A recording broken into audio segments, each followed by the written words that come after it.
Welcome back to the channel. I am Joe.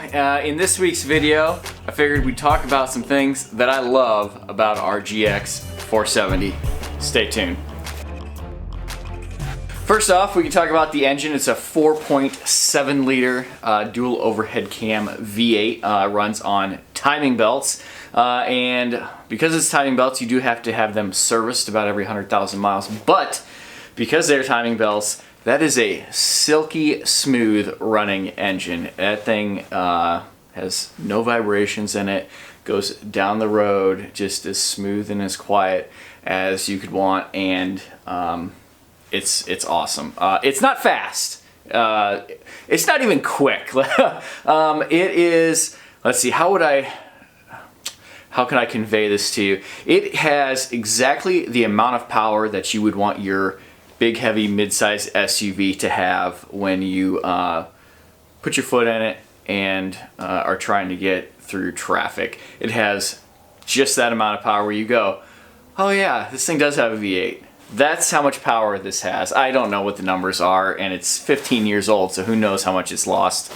I know its torque and horsepower is like right around 280, something like that. Anyway, it's a great engine, and just got to take care of them, get those timing belts serviced.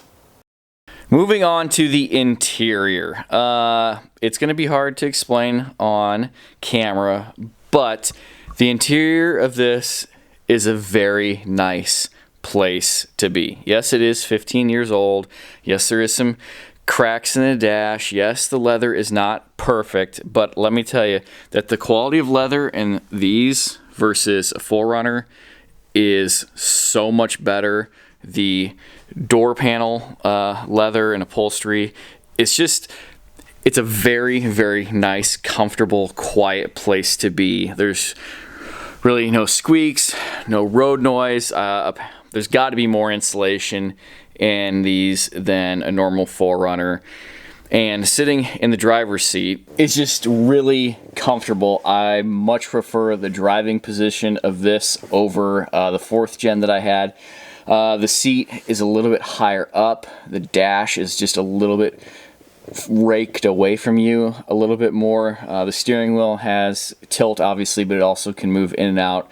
So it doesn't really matter that the dash is kind of tilted away. It gives it a much more open feel. I generally prefer like kind of a cockpit. I don't like stuff, the dash center stacks that are angled towards the driver, but I like to feel kind of cocooned in a vehicle, which this does not feel like. And I still really, really like it. The layout of everything on the dash and all the controls is just really nice. It's comfortable. Everything's easy to access, and yeah, I prefer the seating position in this over the 4Runner. I still wish the seat slid back a little bit further. I'm not tall. I'm not quite 6 foot, and I wish I had another inch of leg room for my right leg. I have bad knees, and you have to drive with your knee bent more than you would want. It's hard to explain that. But if you have that same issue, you know exactly what I'm talking about. I just wish I had just a little bit more to push that seat back. Just even an inch would have been awesome. But there's lots of headroom, and overall, layout is good, space is good, quality is good. I can't say enough about how much more, besides the color of this interior, I prefer it over my 4Runner. Another thing that you guys know that I complained about in the last video is the hatch, the fact that it swings out and not up. Here are some positives. At least on this, like I said, most of this is just compared to my 4Runner, honestly. The latch in this is not an electric latch. It is just a mechanical latch. Boom, open.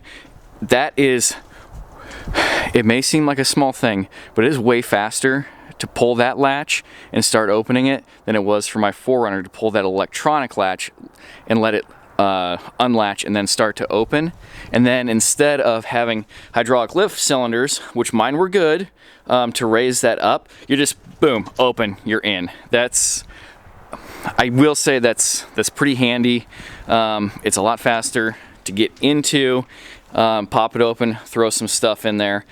I'm not sure, I was thinking about this the other day, how it's gonna work with my cargo hitch mounted carrier thing here with a bag on it, trying to open that up, let the dog get in and out on road trips. Who knows, we may have to do some finagling here. I'm thinking about a drawer system because, like I said before, besides the 4Runner, there's way more headroom in here. So I have enough space where I could build a little drawer system in here for some storage and still have plenty of room for the dog to sit in here comfortably and not be wedged up in the top there. And I could put my fridge on top of the drawer system and still be able to open the lid and get into it. So those are the plus sides to the swinging tailgate. It's faster to close too.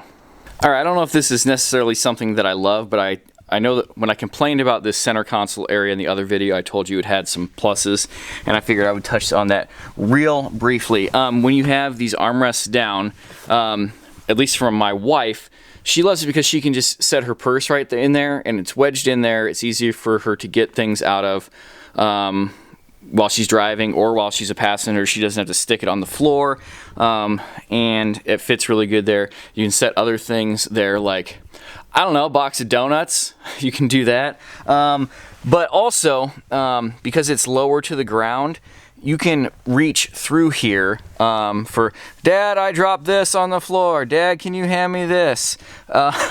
It's way easier to get to stuff that's down here on the floor. It's easier to pack food from the front seat to the back seat. And I know that seems like kind of a trivial thing, but in today's age where we're all getting drive-through fast food because we can't go to sit-down restaurants, it works good. And especially if you're buying one of these vehicles for road trips and you want to hand stuff back to your kids, that legitimately does work better than having a tall center console armrest. All right, here's a weird one for you guys. Now, I'm not a huge fan of the all-wheel drive. I'm kind of old school. I like to be able to select two-wheel drive, but I don't understand why they didn't put just a knob in the luxury version over the big chunky shifter handle that takes up space, but I'm glad that they did because, like I said, this is a little weird, and I'm old school, and I can't do it now very well because it's not running. It's harder to shift. That is the most satisfying shift lever ever. I don't know what bushings or linkages or shift forks they use in this transfer case, but going from, it's in high, four-wheel drive high all the time, into neutral, down into 4 low, oh, there, yep, it did go, is the most, oh, it's so satisfying. The shift is really, really good. I love that about this thing. Let's see, what else do I really like about this thing? Overall, I would have to say it has, in my opinion, just the right amount of creature comforts. Like, has power seats, obviously, but it also has, for the driver's seat, 2 memory settings. And when you have 2 drivers of greatly different heights driving it on a regular basis, that's really nice. And it also sets the location of the steering column because it's electric, goes up, down, in and out, and it memorizes your side rear view mirrors, which is really cool. It's got dual climate control up front, so you can set the driver and passenger side to different temperatures, which works awesome for me and the missus. It's got heated seats. It has rear AC controls. Yes, rear AC, but not rear heat. Like, you can blow hot air in the back, but you control that from the front. You can also send AC to the back through the ceiling, and you can control that from the front, or there's a little panel in the back, but you can't do that with heat. It's kind of weird. Anyway, what else? Automatic headlights, automatic rain sensing wipers, and they do work really, really well. I am extremely impressed with how that works. Cosmetically, obviously it's going to be in the eye of the beholder. I really like the way that this thing looks. I really like how these things look lifted with wheels and tires. Spoiler alert, hopefully that'll be happening this week.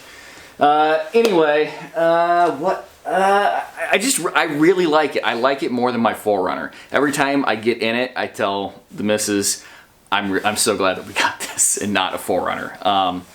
So there's that. I think if you guys got one, you would not be disappointed. And if you go back through all the comments and all my recent GX videos, I think pretty much everyone else will support that theory as well.